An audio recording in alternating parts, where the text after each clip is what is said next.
A história do Jardim do Éden. A gente acha que conhece, né? Mas e se essa história não for sobre pecado? E se, na verdade, ela for sobre a nossa própria mente? É isso que vamos explorar agora. Vamos tentar decodificar o mapa psicológico que pode estar escondido numa das narrativas mais antigas do Ocidente. Pois é, e se o Jardim do Éden não for um lugar físico, mas sim um estado de consciência? Essa é a pergunta-chave, a que vai guiar toda a nossa análise. E olha, essa pergunta tem o poder de reformular basicamente tudo o que a gente pensava que sabia sobre essa história. A proposta aqui é pensar nessa história antiga não como um conto literal, mas como um tipo de manual de instruções. Um manual que, na verdade, descreve os códigos mais profundos da nossa arquitetura psicológica, como se fosse a planta baixa da nossa mente. Ok, então, para começar a entender isso, vamos mergulhar de cabeça nos componentes centrais desse mapa mental. Então, primeiro personagem, Adão. Nessa interpretação, ele não é só o primeiro homem, sabe? Ele é um símbolo. O símbolo da nossa consciência que está ancorada no corpo. Ele representa a presença, a estrutura, a mente racional que observa o aqui e o agora. É o pé no chão, digamos assim. Aí vem a Eva. E se Adão é a estrutura, ela é puro movimento. Ela nasce do corpo, sim, mas representa a nossa intuição, sabe? Aquela mente perceptiva que consegue sonhar, imaginar, explorar lugares onde o nosso corpo físico simplesmente não consegue ir. E aqui está o pulo do gato. A gente não está falando de duas pessoas separadas, de jeito nenhum.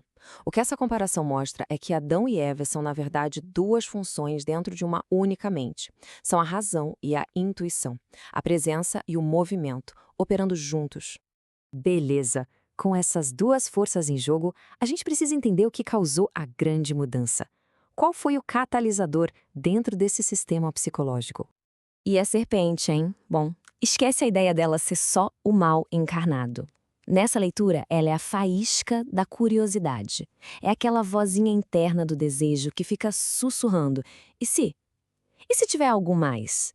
É o que nos impulsiona para frente, para o crescimento. E a famosa árvore do conhecimento? Ela simboliza o momento exato em que a mente desenvolve uma habilidade nova, a capacidade de ver o mundo em dualidade. É como se fosse um portal que nos leva para um estado de julgamento, onde a gente começa a separar tudo em caixinhas, certo e errado, bom e mal. Então, olha que interessante o ponto central aqui. A queda, o ato de comer o fruto, não teria sido um pecado, uma falha moral. Teria sido, na verdade, uma expansão brutal da autoconsciência. O momento em que a consciência percebeu a si mesma, percebeu que estava separada e que podia julgar.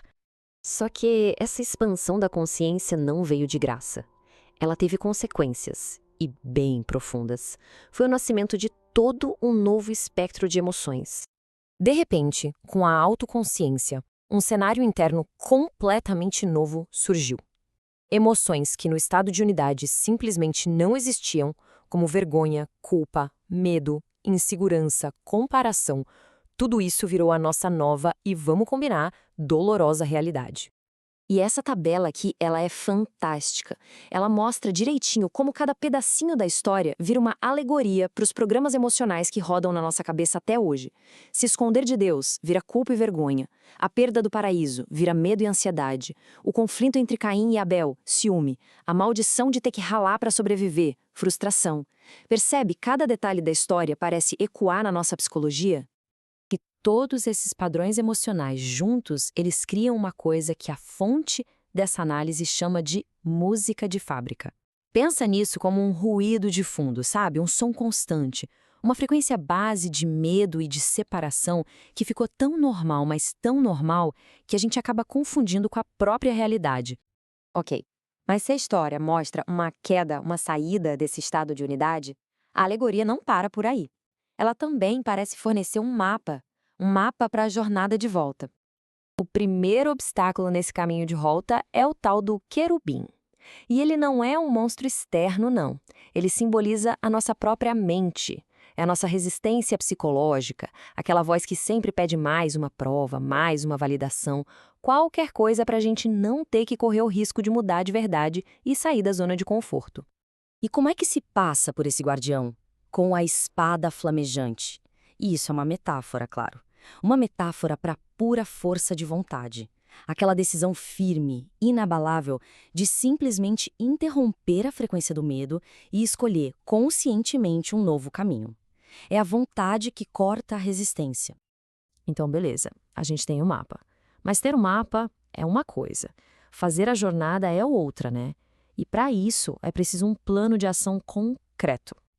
Então, como usar essa espada flamejante, essa força de vontade na prática? Bom, o material propõe um plano de ação bem claro, em 3 passos. A ideia é reprogramar essas frequências antigas. Primeiro, a cessação imediata. Usar a força de vontade para dizer chega para uma frequência limitante assim que ela aparece. Segundo, treinar a nota.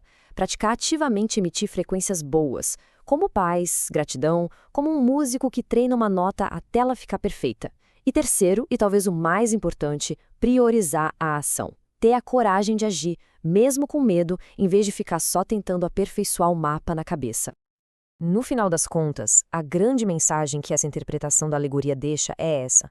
O conhecimento é o mapa. É fundamental. Mas só a ação decisiva é a chave que, de fato, abre a porta. E aí fica a pergunta, né? Será que a gente não está mais apegado ao conforto de ficar estudando o mapa do que à aventura de realmente explorar o território?